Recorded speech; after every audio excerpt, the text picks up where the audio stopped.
ശപിക്കപ്പെട്ട ഈ അനീതിക്ക് വേണ്ടിയിട്ടല്ലേ എന്റെ ഏട്ടന്റെ സൗഭാഗ്യങ്ങൾ ഓരോന്ന് വേണ്ടാന്ന് വെച്ചത്. രേണുക ഒരിക്കലും ഞാൻ തള്ളി പറഞ്ഞിട്ടില്ല ടീച്ചറെ. ഇനി ഞാനും എന്റെ കുഞ്ഞും മാത്രം മതി അമ്മേ. സ്വന്തം മകളുടെ ഭർത്താവിനെ പ്രതി ചേർത്ത് ഏതെങ്കിലും ഒരു അമ്മ സംസാരിക്കൂ?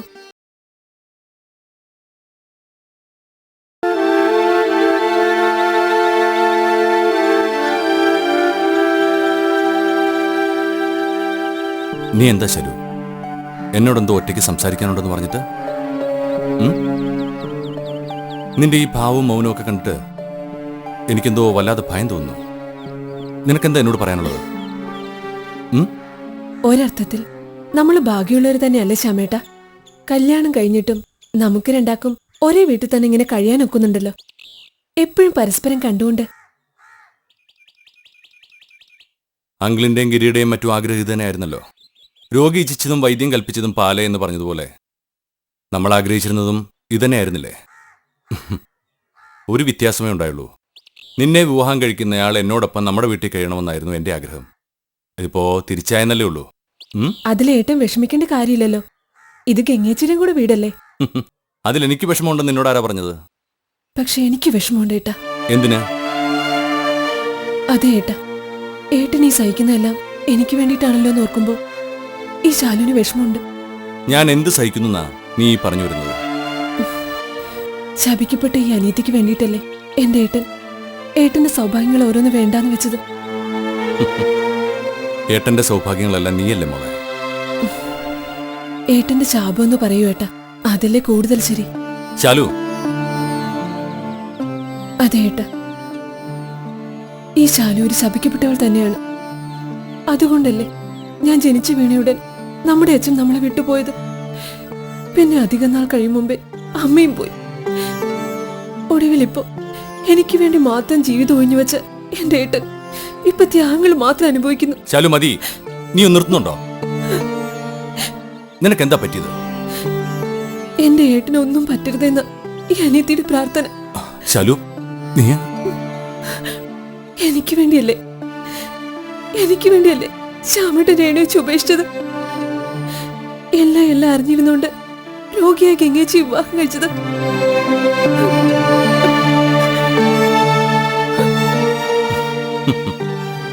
ഇപ്പൊ അവളുടെ രോഗം എന്നോടുള്ള സ്നേഹക്കൂടൽ മാത്രമാണ്. അവളിന്ന് എന്റെ ജീവനാണ്. എന്നെ പൂർണ്ണമായി മനസ്സിലാക്കുന്ന, സ്നേഹം കൊണ്ട് എന്നെ വീർപ്പ് മുട്ടിക്കുന്ന, എല്ലാം അറിഞ്ഞിരുന്നിട്ടും ഒരു വാക്കുകൊണ്ട് പോലും എന്നെ ഇന്നേ വരെ വേദനിപ്പിച്ചിട്ടില്ലാത്ത അവളെന്റെ ജീവനാ ശാലു, എന്റെ ഭാഗ്യ. ഒരർത്ഥത്തിൽ പറഞ്ഞ ആ ഭാഗ്യം എനിക്ക് നേടിത്തന്നത് നീയല്ലേ മോളെ? ഗിരി എന്നെ ഇഷ്ടപ്പെട്ടതുകൊണ്ടല്ലേ അത്? ഗംഗേച്ചി നല്ലവൾ തന്നെയാണ് ശ്യാമേട്ട, പാവമാണ്. പക്ഷെ രേണുവേച്ചി അത്ര വേഗം മറക്കാൻ ശ്യാമേട്ട് കഴിയോ?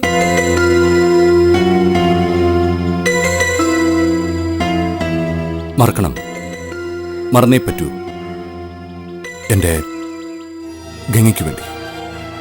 ഞാൻ ശ്യാമേട്ടിനെ വേദനിപ്പിക്കാൻ വേണ്ടി പറഞ്ഞതല്ല. പക്ഷെ എന്തെങ്കിലും രേണുവേച്ചി മടങ്ങിയെത്തിയ? ഇല്ല, രേണുക ഇനി ഒരിക്കലും മടങ്ങി വരില്ല. ശ്യാമേട്ടൻ ഗംഗേച്ചിക്ക് വേണ്ടി അങ്ങനെ ആഗ്രഹിക്കുന്നു. പക്ഷേ രേണുവേച്ചിയുടെ വയറ്റിൽ വളരുന്ന ശ്യാമേട്ടന്റെ കുഞ്ഞു, ആ കുഞ്ഞിനെ കുറിച്ച് ശ്യാമേട്ടൻ ആലോചിച്ചിട്ടുണ്ടോ?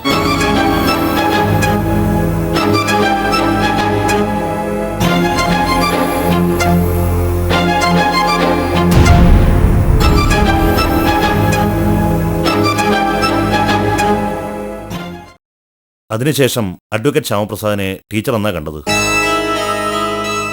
ഒരു ദിവസം അവനെ പടി കയറി വന്നു സർ. അവനെ കണ്ടപ്പോൾ ഞാൻ ഏറെ സന്തോഷിച്ചു. എന്റെ മോളെ സ്വീകരിക്കുന്ന കാര്യം പറയാനാണ് അവൻ വന്നതെന്നാണ് ഞാൻ ആദ്യം കരുതിയത്. പക്ഷേ അവന്റെ മനസ്സിൽ അപ്പോഴേക്കും രേണുകയുടെ സ്ഥാനത്ത് മറ്റൊരു പെൺകുട്ടിയെ തീരുമാനിച്ചുറപ്പിച്ചു കഴിഞ്ഞിരുന്നു.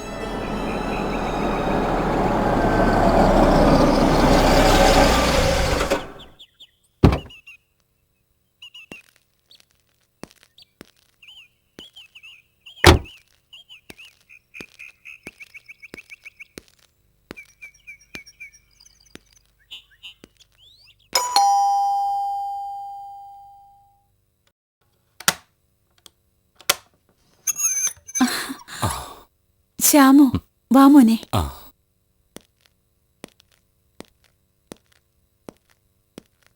ഇരിക്കെ. ആ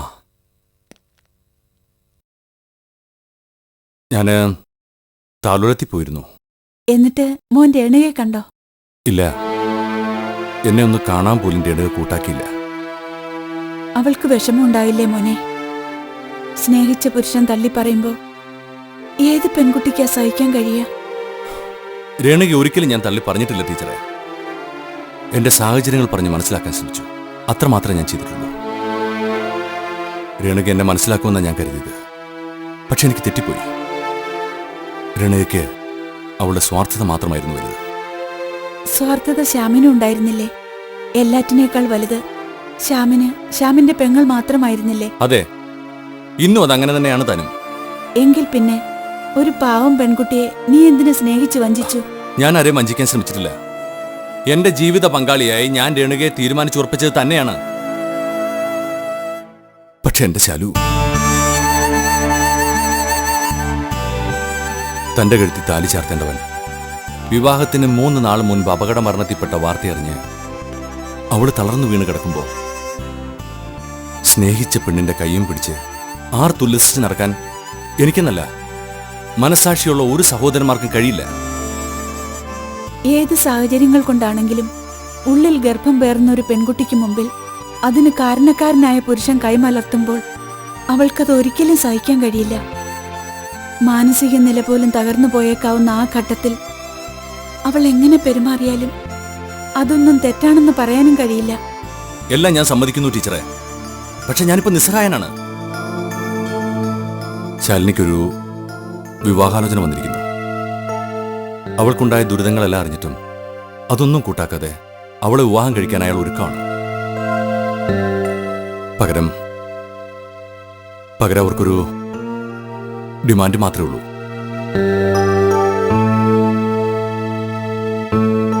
അയാളുടെ സഹോദരിയെ ഞാൻ വിവാഹം കഴിക്കണം.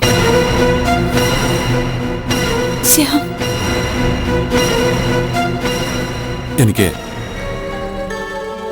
എനിക്ക് ആ ഡിമാൻഡ് അംഗീകരിക്കാതിരിക്കാൻ കഴിയുമായിരുന്നില്ല ടീച്ചറെ.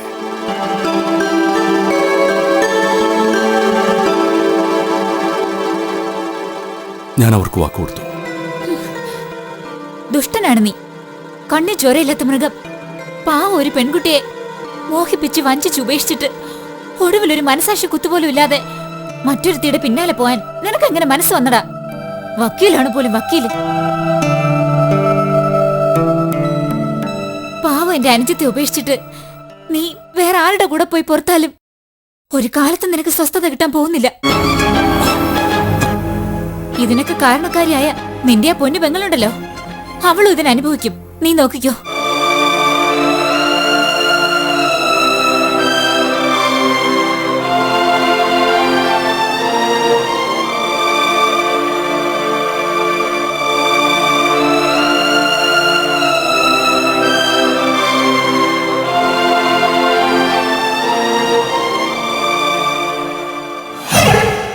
പിന്നീട് ഒരിക്കലും ടീച്ചർ ശ്യാമിനെ കണ്ടിട്ടില്ല? ഇല്ല. ശ്യാം മറ്റൊരു പെൺകുട്ടിയെ വിവാഹം കഴിച്ചു. അവൻ പറഞ്ഞിരുന്നതുപോലെ ഒരു മാറ്റ കല്യാണം. ശ്യാമിന്റെ ആ വിവാഹ വാർത്ത രേണുക അറിഞ്ഞിരുന്നോ? അറിഞ്ഞിരുന്നു. ഞാനാണ് അത് അവളോട് പറഞ്ഞത്. എന്തായിരുന്നു രേണുകയുടെ പ്രതികരണം? എന്റെ കുഞ്ഞിന്റെ ഉള്ളു പിടയുന്നത് ഞാൻ കണ്ടു.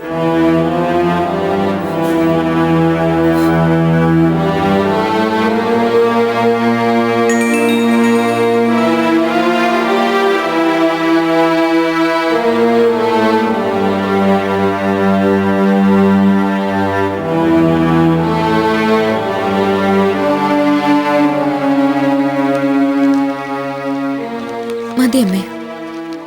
അതിന് നീ ഒന്നും കഴിച്ചില്ലല്ലോ. കൊണ്ടുവന്നതെല്ലാം അങ്ങനെ ഇരിക്കല്ലേ? മതി. വീട്ടിലേക്ക് വരുന്നതിനെ പറ്റി നീ ഇതുവരെ ഒരു തീരുമാനം എടുത്തില്ലല്ലോ. നിന്റെ മനസ്സ് വായിച്ചെടുക്കാൻ എനിക്കാവുന്നുണ്ട്. നിനക്ക് വീട്ടിലേക്ക് വരാൻ കഴിയുമെന്നാ എനിക്ക് തോന്നുന്നത്. അങ്ങനെ വന്നാൽ ശരിയാവില്ല. വീണ്ടും എന്നോട് ഓരോ ചോദ്യങ്ങൾ ചോദിക്കുക അമ്മ. എല്ലാം വിറ്റുപെറുക്കി നമുക്ക് ദൂരെ എവിടെയെങ്കിലും പോയാലോ എന്ന് ആലോചിക്കുക ഞാൻ. വേണ്ടമ്മേ. എനിക്ക് വേണ്ടി അമ്മ എന്ത് ത്യാഗവും ചെയ്യുന്ന എനിക്കറിയാം. ശ്യാമിന്റെ വിവാഹം നിശ്ചയിച്ചു. ഞാൻ അറിഞ്ഞു. എന്റെ മനസ്സിൽ നിന്നും എന്നെ അയാൾ പോയി കഴിഞ്ഞു. ഇനി ഞാനും എന്റെ കുഞ്ഞും മാത്രം മതി അമ്മേ.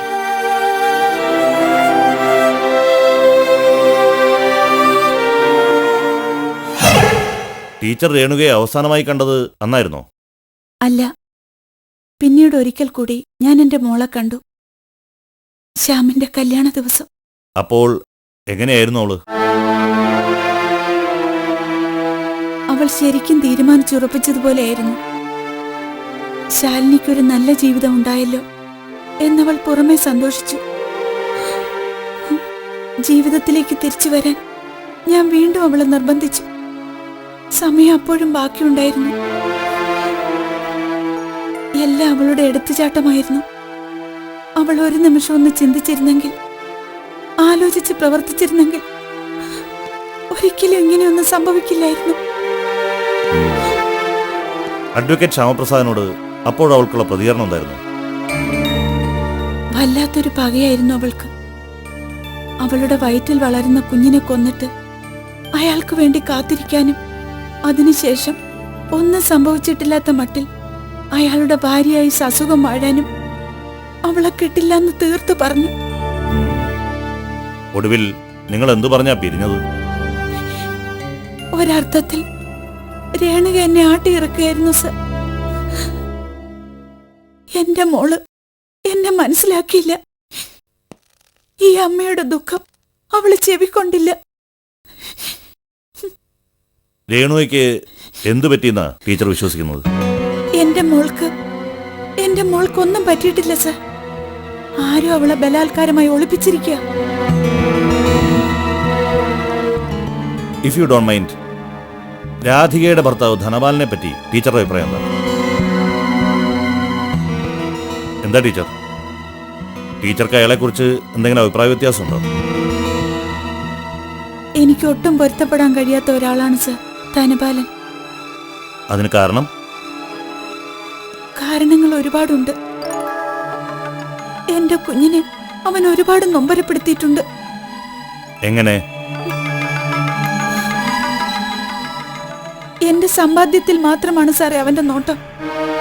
അതിന് രാധികയെ വച്ച് അവൻ എന്നോട് ഒരുപാട് നെറുകേടുകൾ കാട്ടിയിട്ടുണ്ട്. രേണുക ഈ വീട് വിട്ടിറങ്ങിയതിൽ ഏറ്റവും കൂടുതൽ സന്തോഷിച്ചതും അവനായിരിക്കണം. പക്ഷേ അവൻ എന്റെ മുമ്പിൽ നന്നായി അഭിനയിക്കുകയായിരുന്നു.